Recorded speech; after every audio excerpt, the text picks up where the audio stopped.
ಎಲ್ರಿಗೂ ನಮಸ್ಕಾರ. ಎಲ್ರಿಗೂ ಎಜು ವರ್ಡ್ ಕನ್ನಡ ಯೂಟ್ಯೂಬ್ ಚಾನಲ್ಗೆ ಸ್ವಾಗತ. ಯಾರೇನ ನಮ್ಮ ಚಾನಲ್ ಸಬ್ಸ್ಕ್ರೈಬ್ ಆಗಿಲ್ಲ ಈ ಕೊಳ್ಳೆ ನಮ್ಮ ಚಾನಲ್ ಸಬ್ಸ್ಕ್ರೈಬ್ ಆಗಿ, ಅದೇ ರೀತಿ ಪಕ್ಕದಲ್ಲಿರೋ ಬೆಲ್ ಐಕನ್ ಪ್ರೆಸ್ ಮಾಡೋದ್ರ ಮುಖಾಂತರ ಆಲ್ ಅನ್ನೋ ಆಪ್ಷನ್ ಚೂಸ್ ಮಾಡ್ಕೊಳ್ಳಿ. ನಾವು ಮಾಡೋ ಪ್ರತಿಯೊಂದು ವೀಡಿಯೋಸ್ ಕೂಡ ನಿಮಗೆ ನೋಟಿಫಿಕೇಶನ್ ಮುಖಾಂತರ ಬರುತ್ತೆ. ಸೊ ಹಾಗಿದ್ರೆ ವಿಡಿಯೋನ ಲೇಟ್ ಮಾಡೋದು ಬೇಡ, ಆದಷ್ಟು ಬೇಗ ವಿಡಿಯೋನ ಸ್ಟಾರ್ಟ್ ಮಾಡೋಣ. ಬನ್ನಿ ವಿಡಿಯೋನ ಸ್ಟಾರ್ಟ್ ಮಾಡೋಣ. ಸೊ ಹೌದು, ಇವತ್ತು ನಿಮಗೆ ಏನಪ್ಪ ಅಂತಂದರೆ ಒಂದು 100% ಜೆನ್ಯೂನ್ ಮತ್ತು ಟ್ರಸ್ಟೆಡ್ ಆಗಿರುವಂಥ ಒಂದು ಸ್ಕಾಲರ್ಶಿಪ್ ವಿಡಿಯೋನ ನಾನು ಇಲ್ಲಿ ಮಾಡ್ತಾ ಇದ್ದೀನಿ. ಸೊ ಯಾರು ಕೂಡ ವಿಡಿಯೋನ ಸ್ಕಿಪ್ ಮಾಡ್ಲಿಕ್ಕೆ ಹೋಗಬೇಡಿ, ಯಾಕಂತಂದರೆ ಈ ಒಂದು ಸ್ಕಾಲರ್ಶಿಪ್ ಬಂದುಬಿಟ್ಟು 100% ಬರ್ತಕ್ಕಂತಹ ಸ್ಕಾಲರ್ಶಿಪ್. ಬೇಕಿದ್ರೆ ನಿಮಗೆ ಪ್ರೂಫ್ ಬೇಕಂತೂ ನಾನು ನಿಮಗೆ ತೋರಿಸ್ತೀನಿ. ಆ್ಯಂಡ್ ಇದನ್ನು ನಾನು ಸುಮಾರಷ್ಟು ವಿದ್ಯಾರ್ಥಿಗಳಿಗೆ ಸಜೆಸ್ಟ್ ಮಾಡಿದ್ದೆ. ಸೊ ಅದರಲ್ಲಿ ಇವಾಗ ಕರೆಂಟ್ಲಿ ಒಂದು 3 to 4 ಸ್ಟೂಡೆಂಟ್ಸ್ ವಿದ್ಯಾರ್ಥಿಗಳು ಏನು ಮಾಡ್ತಾ ಇದ್ದಾರೆ ಅಂದರೆ ಈ ಒಂದು ಸ್ಕಾಲರ್ಶಿಪ್ಪನ್ನು ಪರ್ಸ್ಯೂ ಮಾಡ್ತಾ ಇದ್ದಾರೆ.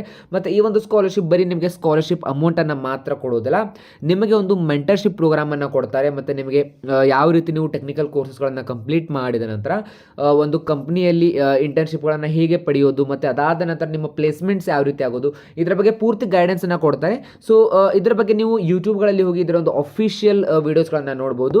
ಸೊ ಈ ಒಂದು ಸ್ಕಾಲರ್ಶಿಪ್ ಬಂದುಬಿಟ್ಟು 100% ಜೆನ್ಯೂನ್ ಮತ್ತು ಟ್ರಸ್ಟೆಡ್ ಸ್ಕಾಲರ್ಶಿಪ್ಪು. ಸೊ ಈ ಒಂದು ಸ್ಕಾಲರ್ಶಿಪ್ಪನ್ನು ನೀವು ಕಣ್ಣು ಮುಚ್ಕೊಂಡು ಬಿಲೀವ್ ಮಾಡಿ ಒಂದು ಸ್ಕಾಲರ್ಶಿಪ್ ರೂಲ್ಸ್ ಆ್ಯಂಡ್ ರೆಗ್ಯುಲೇಷನ್ಸ್ಗಳನ್ನು ತಿಳ್ಕೊಂಡ್ಬಿಟ್ಟು ಎಲಿಜಿಬಿಲಿಟಿ ಕ್ರೈಟೀರಿಯಾಸ್ಗಳನ್ನು ಓದ್ಬಿಟ್ಟು ಸ್ಕಾಲರ್ಶಿಪ್ಪನ್ನು ಅಪ್ಲೈ ಮಾಡಿ ಅಂತ ಹೇಳ್ತೀನಿ. ಸೊ ಈ ಒಂದು ಸ್ಕಾಲರ್ಶಿಪ್ನ ಸೆಷನ್ ಬಂದುಬಿಟ್ಟು August 1, 2025 ಸ್ಟಾರ್ಟ್ ಆಗಿದೆ. ಸೊ ಈ ಒಂದು ಸ್ಕಾಲರ್ಶಿಪ್ಪು ಅಂದರೆ ಇವಾಗ ಲಾಸ್ಟ್ ಡೇಟ್ ಯಾವುದು ಅಂತಂದರೆ, ಸೊ ನೀವು February 30 ಈ ಒಂದು ಸ್ಕಾಲರ್ಶಿಪ್ಪನ್ನು ನೀವು ಅಪ್ಲೈ ಮಾಡ್ಬೋದು. ಸೊ ನೋಡ್ಬೋದು ಈ ಒಂದು ಸ್ಕಾಲರ್ಶಿಪ್ ಯಾವ ರೀತಿ ಪ್ರೊಸೆಸ್ ಇರುತ್ತೆ ಅನ್ನೋದಾದರೆ, ಸೊ ಫಸ್ಟ್ ನಿಮಗೆ ಆನ್ಲೈನ್ ಅಪ್ಲಿಕೇಶನನ್ನು ಕರೀತಾರೆ. ಫಸ್ಟ್ ನೀವು ಆನ್ಲೈನಾಗಿ ಅಪ್ಲಿಕೇಶನ್ ಹಾಕಬೇಕು. ಸೊ ಯಾವ ರೀತಿ ಸ್ಕಾಲರ್ಶಿಪ್ಪನ್ನು ಅಪ್ಲೈ ಮಾಡೋದು ಮತ್ತು ಆನ್ಲೈನ್ ಅಪ್ಲಿಕೇಶನ್ ಯಾವ ರೀತಿ ಹಾಕೋದು ಅಂತಲೂ ಕೂಡ ನಾನು ನಿಮಗೆ ಇಲ್ಲಿ ತೋರಿಸ್ತೀನಿ. ಸೊ ಅದಾದ ನಂತರ ವೆರಿಫಿಕೇಷನ್ ಪ್ರೊಸೆಸ್ ಅಂದರೆ ನೀವು ಒಂದು ಸೈಡ್ ಪಾರ್ಟ್ ಎ ಅಲ್ಲಿ ಪೂರ್ತಿ ನಿಮ್ಮ ಒಂದು ಡಾಟಾವನ್ನು ಎಂಟ್ರಿ ಮಾಡಿರ್ತೀರ. ಫಾರ್ ಎಕ್ಸಾಂಪಲ್ ನಿಮ್ಮ ಒಂದು ನೇಮ್, ನಿಮ್ಮ ಒಂದು ಫಾದರ್ ನೇಮ್, ನಿಮ್ಮ ಒಂದು ಕ್ಯಾಸ್ಟ್ ಆ್ಯಂಡ್ ಇನ್ಕಮ್ ಡೀಟೇಲ್ಸ್, ಮತ್ತು ನಿಮ್ಮ ಒಂದು ಫ್ಯಾಮಿಲಿ ಬ್ಯಾಕ್ಗ್ರೌಂಡ್ ಡೀಟೇಲ್ಸ್ಗಳನ್ನು ಕೊಟ್ಟಿರ್ತೀರ. 10th 12th marks card details, ಈ ರೀತಿ ನೀವು ಒಂದು ಯಾವುದಾದ್ರೂ ಒಂದು ಎಂಟ್ರೆನ್ಸ್ ಎಕ್ಸಾಮ್ಗಳನ್ನು ಬರೆದಿದ್ರೆ ಅದರ ಒಂದು ಡೀಟೇಲ್ಸ್ಗಳನ್ನು ನೀವು ಪ್ರೊವೈಡ್ ಮಾಡಿರ್ತೀರ. ಸೊ ಇನ್ನು ಸಬ್ಮಿಟಿಂಗ್ ಡಾಕ್ಯುಮೆಂಟ್ಸ್ ಅಂದರೆ ನೀವು ಸಬ್ಮಿಟ್ ಮಾಡಿರುವಂತಹ ಡಾಕ್ಯುಮೆಂಟ್ಸು ಇದೆಲ್ಲವೂ ಕೂಡ ವೆರಿಫೈ ಆದ ನಂತರ, ಫಸ್ಟ್ ಡೀಟೇಲ್ಸನ್ನು ವೆರಿಫೈ ಮಾಡಿದ ನಂತರ ಅವರು ನಿಮಗೇನು ಹೇಳ್ತಾರೆ ಅಂದರೆ ಡಾಕ್ಯುಮೆಂಟನ್ನು ಸಬ್ಮಿಟ್ ಮಾಡಲಿಕ್ಕೆ ಹೇಳ್ತಾರೆ. ಅಂದರೆ ನೀವು ಹಾಕಿರ್ತೀರ, ಫಾರ್ ಎಕ್ಸಾಂಪಲ್ ನಿಮ್ಮ ಒಂದು SLC ಸ್ಕೋರ್ ಬಂದುಬಿಟ್ಟು 90 ಆಗಿದೆ ಅಂತ ಹಾಕಿರ್ತಾರೆ. ಸೊ ಆ ರೀತಿ ಶಾರ್ಟ್ ಲಿಸ್ಟ್ಗಳನ್ನು ತೆಗೆದು, ಸೊ ಶಾರ್ಟ್ ಲಿಸ್ಟಲ್ಲಿ ಯಾರು ಸೆಲೆಕ್ಟ್ ಆಗ್ತಾರೆ ಅಂತಹ ವಿದ್ಯಾರ್ಥಿಗಳಿಗೆ ಮಾತ್ರ ಅವ್ರು ಏನು ಮಾಡ್ತಾರೆ ಅಂದರೆ ಡಾಕ್ಯುಮೆಂಟ್ಗಳನ್ನು ಸಬ್ಮಿಟ್ ಮಾಡಲಿಕ್ಕೆ ಕೇಳ್ತಾರೆ. ಸೊ ಡಾಕ್ಯುಮೆಂಟ್ ಸಬ್ಮಿಟ್ ಆದ ನಂತರ ಏನಪ್ಪ ಅಂತಂದರೆ ನಿಮಗೆ ಸೆಲೆಕ್ಷನನ್ನು ಅನೌನ್ಸ್ ಮಾಡ್ತಾರೆ. ಸೊ ಸೆಲೆಕ್ಷನ್ ಅನೌನ್ಸ್ ಮಾಡೋಕ್ಕಿಂತ ಮೊದಲು ಇನ್ನು ಬಿಟ್ವೀನ್ ನೀವು ನೋಡ್ಬೋದು ಇಲ್ಲಿ ಈ ಒಂದು ಸಬ್ಮಿಟಿಂಗ್ ಡಾಕ್ಯುಮೆಂಟ್ ಮತ್ತು ಸೆಲೆಕ್ಷನ್ ಅನೌನ್ಸ್ಮೆಂಟ್ ಮಿಡಲ್ ಏನಾಗಿರುತ್ತೆ ಅಂತಂದರೆ ಒಂದು ಚಿಕ್ಕ ಇಂಟರ್ವ್ಯೂ ನಡೆಯುತ್ತೆ. ಅಂದರೆ ನೀವು ಸೆಲೆಕ್ಟ್ ಆದ ಶಾರ್ಟ್ ಲಿಸ್ಟ್ ಆದ ನಂತರ ಸೊ ಒಬ್ಬ ಹೆಡ್ ಬಂದುಬಿಟ್ಟು ನಿಮ್ಮನ್ನು ಇಂಟರ್ವ್ಯೂ ಮಾಡ್ತಾರೆ. ಅಂದರೆ ಆ ಒಂದು ಕಂಪ್ನಿ ಫಾರ್ ಎಕ್ಸಾಂಪಲ್ ಆ ಒಂದು ಫೌಂಡೇಶನ್ ಒಬ್ಬ ಪರ್ಸನ್ಸ್ ನಿಮ್ಮನ್ನು ಏನು ಮಾಡ್ತಾರೆ ಅಂದರೆ ಇಂಟರ್ವ್ಯೂವನ್ನು ಮಾಡ್ತಾರೆ. ಅಂದರೆ ನಿಮ್ಮ ಒಂದು ಫ್ಯಾಮಿಲಿ ವೀಡಿಯೋಗಳನ್ನು ನೋಡ್ತಾರೆ. ಅಂದರೆ ಇಂಟರ್ವ್ಯೂವಲ್ಲಿ ನಿಮ್ಮ ಒಂದು ಫ್ಯಾಮಿಲಿ ಬ್ಯಾಕ್ಗ್ರೌಂಡ್, ನಿಮ್ಮ ಒಂದು ಮನೆಯನ್ನು ತೋರಿಸ್ಬೇಕಾಗುತ್ತೆ. ಈ ರೀತಿ ಕೆಲವೊಂದಿಷ್ಟು ಪ್ರೊಸೀಜರ್ಸ್ಗಳಿರುತ್ತೆ. ಸೊ ಎಲಿಜಿಬಿಲಿಟಿ ಏನಪ್ಪ ಅಂದರೆ only professional degree courses eligible for scholarship are B.Tech integrated 5-year dual degree M.Tech MBBS and LLB. So ನೋಡ್ಬೋದು ಇದು ಬಂದುಬಿಟ್ಟು ಬರೀ ಪ್ರೊಫೆಷ್ನಲ್ ಡಿಗ್ರಿಗಳಿಗೆ ಮಾತ್ರ ಇರುತ್ತೆ. ಅಂದರೆ ನೀವೇನಾದರೂ ಇಂಜಿನಿಯರಿಂಗ್ B.Tech ಟೆಕ್ನಾಲಜಿ ಫೀಲ್ಡಲ್ಲಿ, ಸೊ ಇನ್ನು ಇಂಟಿಗ್ರೇಟೆಡ್ 5 years ಅಂತಂದರೆ for example BBA LLB, BA LLB ಈ ರೀತಿ ಮತ್ತು ಡ್ಯುವೆಲ್ ಡಿಗ್ರಿಗಳನ್ನು M.Techಗಳನ್ನು ಮಾಡ್ತಾ ಇದ್ದರೆ, ಇನ್ನು MBBS ಮಾಡ್ತಾ ಇದ್ದಾರೆ ಆ್ಯಂಡ್ ಜನರಲ್ LLB ಕೂಡ ಮಾಡ್ತಾ ಇದ್ದಾರೆ, ನಿಮಗೆ ಒಂದು ಸ್ಕಾಲರ್ಶಿಪ್ಪನ್ನು ಅಪ್ಲೈ ಮಾಡಲಿಕ್ಕಾಗುತ್ತೆ. So only first year applicant begins their studies in B.Tech. ಅಂದರೆ ನೀವು ಇದು ಯಾವುದೋ ಡಿಗ್ರಿಯನ್ನು ಮಾಡ್ತಾ ಇದ್ದಾರೆ, ಇದೆಲ್ಲ ಡಿಗ್ರಿಯಲ್ಲಿ ನೀವು ಫಸ್ಟ್ ಇಯರ್ ಮಾತ್ರ ಆಗಿರಬೇಕು. ನೀವೇನಾದರೂ ಸೆಕೆಂಡ್ ಇಯರ್ಗೆ ಹೋಗ್ಬಿಟ್ಟು ಸ್ಕಾಲರ್ಶಿಪ್ಪನ್ನು ಅಪ್ಲೈ ಮಾಡ್ತೀವಿ ಅಂದರೆ ಇದು ಅಪ್ಲಿಕೇಬಲ್ ಆಗೋದಿಲ್ಲ. ಆರ್ ಎಲ್ಸ್ ನಿಮ್ಮ ಮನೆಯಲ್ಲಿ ಬೇರೆ ಯಾರಾದರೂ ಫಸ್ಟ್ ಇಯರ್ ಡಿಗ್ರಿಯನ್ನು ಓದ್ತಾ ಇದ್ದರೆ ಅಂಥವ್ರಿಗೆ ನೀವೇನು ಮಾಡಬೇಕಂದ್ರೆ ಈ ಒಂದು ಸ್ಕಾಲರ್ಶಿಪ್ಪನ್ನು ಅಪ್ಲೈ ಮಾಡಿಸ್ಬೋದು. So applicants are expected to have pass their higher secondary bar pre university. So ನೀವೇನಪ್ಪ ಅಂತಂದರೆ 2022 ನಂತರ ನಿಮ್ಮ ಒಂದು ಸೆಕೆಂಡ್ PUCನ ಪಾಸ್ ಆಗಿರಬೇಕು. ಫಾರ್ ಎಕ್ಸಾಂಪಲ್ ನೀವು 2022 ನಂತರ ಪಾಸ್ ಆಗಿದ್ದೀರಾ, ಸೊ ಇಟುಕ ಲಾಂಗ್ ಟರ್ಮ್ ನೀವೇನಾದರೂ ಲಾಂಗ್ ಟರ್ಮ್ ನೀಟ್ JEE ಈ ರೀತಿ ತೊಗೊಂಡ್ಬಿಟ್ಟು 2-3 ವರ್ಷ ವೇಸ್ಟ್ ಮಾಡಿ ಅದಾದ ನಂತರ ನೀವು ಈ ಒಂದು ಡಿಗ್ರಿಯನ್ನು ಅಪ್ಲೈ ಮಾಡಿದಾಗ ಈ ಒಂದು ಸ್ಕಾಲರ್ಶಿಪ್ ನಿಮಗೆ ಅಪ್ಲಿಕೇಬಲ್ ಆಗೋದಿಲ್ಲ. ನೀವು 2022 ನಂತರ ಅಂದರೆ 23, 24, 25 ಮಾತ್ರ ನೀವು ನಿಮ್ಮೊಂದು PUCಯನ್ನು ಕಂಪ್ಲೀಟ್ ಮಾಡಿರಬೇಕು. So admission to professional degree courses by institutions is based on the merit rank awarded at the state or ಅವ್ರ ನ್ಯಾಷನಲ್ ಲೆವೆಲ್ ಎಂಟ್ರೆನ್ಸ್ ಎಕ್ಸಾಮ್ ಯಾವುದಾದ್ರು. ಫಾರ್ ಎಕ್ಸಾಂಪಲ್ ಇವಾಗ ನೀವು ಮೆಡಿಸಿನ್ ಫೀಲ್ಡ್ಗೆ ಹೋಗಿದ್ದಾರೆ ಅಂದರೆ ನಿಮಗೆ ನೀಟ್ ಮ್ಯಾಂಡೇಟರಿ ಆಗಿರುತ್ತೆ. ಸೊ ನೀವು ನೀಟಲ್ಲಿ ಕ್ವಾಲಿಫೈಡ್ ಆಗಿರಬೇಕು ಮತ್ತು ಒಳ್ಳೆ ರ್ಯಾಂಕ್ ಕೂಡ ಇರಬೇಕು. ಸೊ ನೀವು engineering through Karnataka education authority KE under ತೊಗೊಂಡಿರ್ತಾರೆ ಅಂದರೆ ನಿಮ್ಮ ಒಂದು KCET ರ್ಯಾಂಕ್ ಬಂದುಬಿಟ್ಟು ಒಳ್ಳೆ ರ್ಯಾಂಕ್ ಆಗಿರಬೇಕು. ಇನ್ನು ನೀವೇನಾದರೂ LLB ಮಾಡ್ತಾ ಇದ್ದೀರಾ ಅಂದರೆ ಫಾರ್ ಎಕ್ಸಾಂಪಲ್ ಇವಾಗ ನೋಡ್ಬೋದು ಕರ್ನಾಟಕ ಸ್ಟೇಟ್ ಲಾ ಯೂನಿವರ್ಸಿಟಿ KSLU ಅಲ್ಲಿ ಒಂದು KSLU ಲಾ ಸ್ಕೂಲ್ದವರು ಒಂದು ಎಂಟ್ರೆನ್ಸ್ ಎಕ್ಸಾಮನ್ನು ಮಾಡ್ತಾರೆ. ಆ ಒಂದು ಎಂಟ್ರೆನ್ಸ್ ಎಕ್ಸಾಮನ್ನು ನೀವು ಕ್ವಾಲಿಫೈ ಆಗಿದ್ದರೆ ಸಾಕು, ನಿಮಗೂ ಕೂಡ ಒಂದು ಸ್ಕಾಲರ್ಶಿಪ್ 100% ಬಂದೇ ಬರುತ್ತೆ.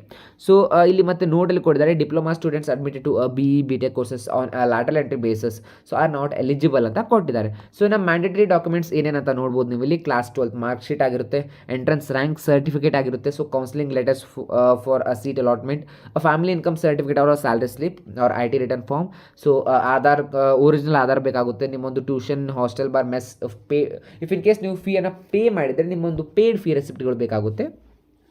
ಸೊ ಬ್ಯಾಂಕ್ ಪಾಸ್ಬುಕ್ ಕಾಪಿ ಕೂಡ ಬೇಕಾಗುತ್ತೆ. ಸೊ ಅದರಲ್ಲಿ ಏನಂದರೆ ಬ್ಯಾಂಕ್ ಡೀಟೇಲ್ಸ್ ಮತ್ತು ಅಕೌಂಟ್ ಡೀಟೇಲ್ಸ್ ನೀಟಾಗಿ ಕಾಣ್ತಾ ಇರಬೇಕು.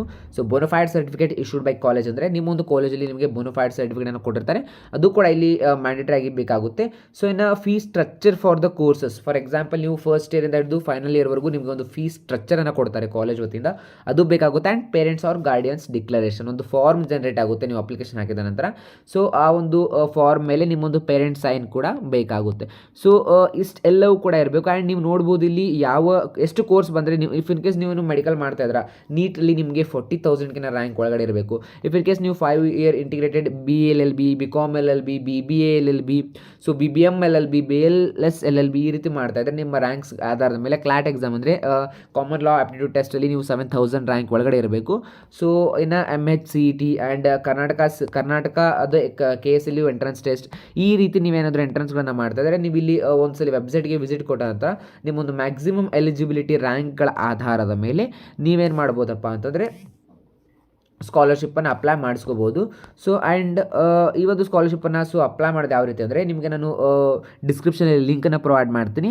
ಸೊ ಆ ಲಿಂಕ್ ಮೇಲೆ ಟ್ಯಾಪ್ ಮಾಡಿದ ನಂತರ ಸೊ ಅಪ್ಲೈ ನೌ ಬಟನ್ ಮೇಲೆ ಕ್ಲಿಕ್ ಮಾಡಿ. ಸೊ ಅಪ್ಲೈ ನೌ ಬಟನ್ ಮೇಲೆ ಕ್ಲಿಕ್ ಮಾಡಿದಾಗ ಸೊ ನೀವು ನೋಡ್ಬೋದು ಇಲ್ಲಿ ನಿಮಗೆ ಅಪ್ಲಿಕೇಶನ್ ಹಾಕಲಿಕ್ಕೆ ಫಸ್ಟ್ ಬಂದುಬಿಟ್ಟು ಎಲಿಜಿಬಿಲಿಟಿಯನ್ನು ಚೆಕ್ ಮಾಡುತ್ತೆ.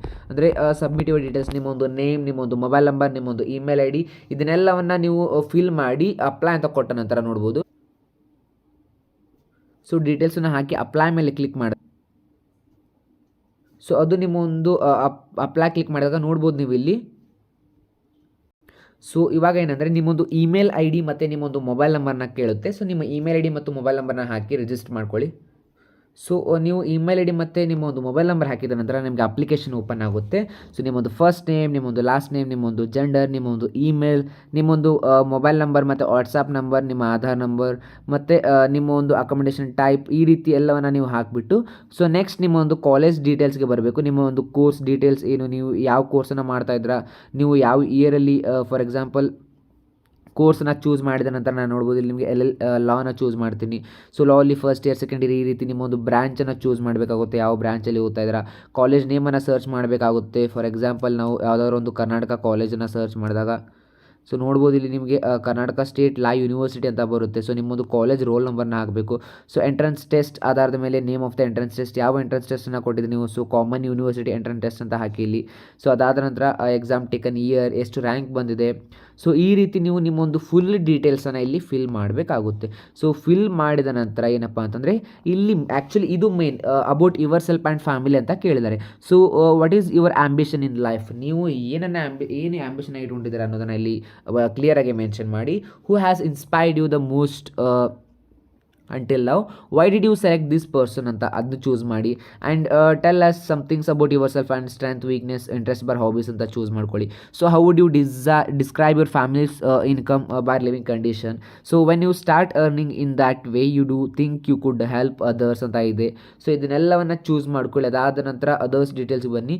ಸೊ ಇನ್ನು login information, do you have any Google login, do you have any Facebook login, are you member of LinkedIn group for ಈ ರೀತಿ ಎಲ್ಲ ಚೂಸ್ ಮಾಡಿದ ನಂತರ ಸೊ ನೆಕ್ಸ್ಟ್ ಆಪ್ಷನ್ನ ಕೊಡಿ. ಸೊ ನೆಕ್ಸ್ಟ್ ಆಪ್ಷನನ್ನು ಕೊಟ್ಟ ನಂತರ ಸೊ ಇನ್ನು ನಿಮ್ಮ ಮೇನ್ ಡೀಟೇಲ್ಸ್ ಎಲ್ಲವೂ ಫಿಲ್ ಆದ ನಂತರ ನಿಮಗೆ ಪಾರ್ಟ್ ಬಿಗೆ ಹೋಗುತ್ತೆ. ಸೊ ಪಾರ್ಟ್ ಬಿಯಲ್ಲಿ ಏನಂದರೆ ನಾನು ಫಸ್ಟೇ ಹೇಳಿರೋ ಹಾಗೆ ನಿಮ್ಮೊಂದು ಡಾಕ್ಯುಮೆಂಟನ್ನು ಸಬ್ಮಿಟ್ ಮಾಡೋದಾಗಿರುತ್ತೆ. ಅಲ್ಲಿ ನಿಮ್ಮೊಂದು ಆಧಾರ್ ಕಾರ್ಡ್ ಆಗಿರ್ಬೋದು, ನಿಮ್ಮೊಂದು 10th mark sheet, 12th mark sheet, family annual income ಈ ರೀತಿ ಪ್ರತಿಯೊಂದು ಡೀಟೇಲ್ಸನ್ನು ಅಪ್ಡೇಟ್ ಪ್ರತಿಯೊಂದು ಡಾಕ್ಯುಮೆಂಟ್ಸನ್ನು ಅಲ್ಲಿ ಅಪ್ಲೋಡ್ ಮಾಡೋದಿರುತ್ತೆ. ಸೊ ಅದನ್ನೆಲ್ಲವನ್ನು ಮಾಡಿ ಫೈನಲ್ ಪ್ರಿಂಟೌಟನ್ನು ತೊಗೊಂಡ ನಂತರ ನಿಮಗೆ ಒಂದು 10 to 15 ಡೇಸಲ್ಲಿ ಈ ಒಂದು ಫೌಂಡೇಶನ್ ವೃತ್ತಿಯಿಂದ ಕಾಲ್ ಅನ್ನೋದು ಬರುತ್ತೆ. ಸೊ ಕಾಲ್ ಬಂದ ನಂತರ ನಿಮಗೆ ಅವರು ಸ್ಟೇಟಸನ್ನು ಅಪ್ಡೇಟ್ ಮಾಡ್ತಾರೆ. ಅದಾದ ನಂತರ ನಿಮಗೆ ಇಮೇಲ್ ಮುಖಾಂತರ ಒಂದು ಲಿಂಕ್ ಬರುತ್ತೆ. ಆ ಲಿಂಕ್ ಮೇಲೆ ಕ್ಲಿಕ್ ಮಾಡಿ ನೀವು ಒಂದು 10-20 ಡೇಸ್ ವೇಟ್ ಮಾಡಿದ ನಂತರ ಇಫ್ ಇನ್ ಕೇಸ್ ನೀವು ಶಾರ್ಟ್ ಲಿಸ್ಟ್ ಆಗಿದ್ದರೆ ನಿಮಗೆ ಕಂಗ್ರ್ಯಾಚುಲೇಷನ್ಸ್ ಅಂತ ಮೆಸೇಜ್ ಕೂಡ ಬರುತ್ತೆ. ಸೊ ಆ ಮೆಸೇಜ್ ಬಂದ ನಂತರ ನಿಮಗೆ ಒಂದು ಶಾರ್ಟ್ ಇಂಟರ್ವ್ಯೂ ಆಗುತ್ತೆ. ಸೊ ಇಂಟರ್ವ್ಯೂ ಮುಗಿದ ನಂತರ ಏನಪ್ಪ ಅಂತಂದರೆ ನಿಮ್ಮ ಒಂದು ಕನ್ಫರ್ಮೇಷನ್, ಸ್ಕಾಲರ್ಶಿಪ್ ಫೈನಲ್ ಕನ್ಫರ್ಮೇಷನ್ ಒಂದು ಇಮೇಲ್ ಬರುತ್ತೆ. ಅದು ಬಂದ ನಂತರ ನಿಮಗೇನಪ್ಪ ಅಂದರೆ ಸ್ಕಾಲರ್ಶಿಪ್ ಅಮೌಂಟ್ ಬಂದುಬಿಟ್ಟು ಅಕೌಂಟಿಗೆ ಸ್ಯಾಂಕ್ಷನ್ ಆಗುತ್ತೆ.